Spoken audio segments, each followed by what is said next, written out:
And good afternoon. It is time for the PTB overview for chapter 35.5 with the new survivor Orela Rose. They have been teasing this chapter for about a week now over on the various socials from Behavior.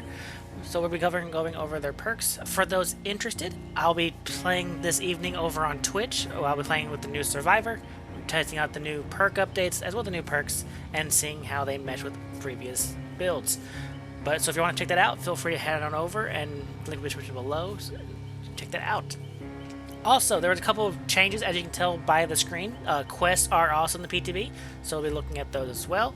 And there is a few other changes, which I'll have a put on screen momentarily, as well as have a link to their patch notes on the description below as well. Alright, so first off, with the new survivor. For her perks, we have the Do No Harm.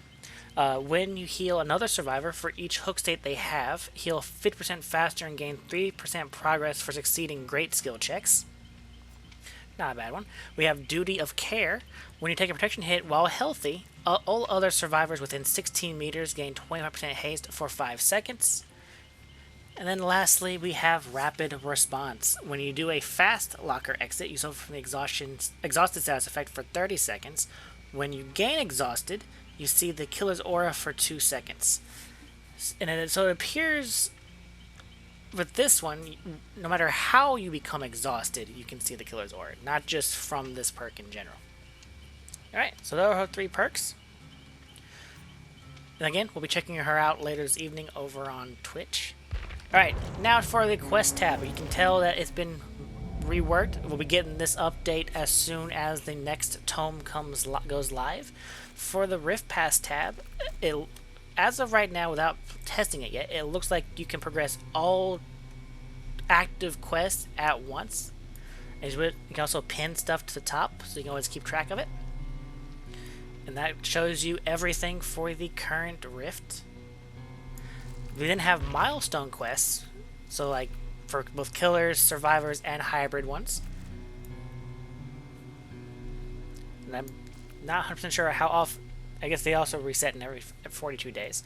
And then we have daily quests now, unlike the previous daily challenges we had. These are all hybrid based, so you can do always get it either through survivor or killer. Alright, and you can pin a total of 15.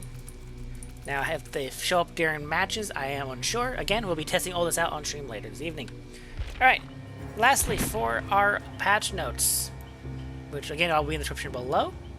For game adjustments, they added protection to survivors when our teammates spam the unhook option. So they are now forced to pull you off once they start the interaction. We also have haste and hindered stacking. There's a new surrender option for killers for 10 minutes now. We have a couple killer ones for Doctor, the Houndmaster, and Oni. If you want to take your time to read them, feel free to pause the screen.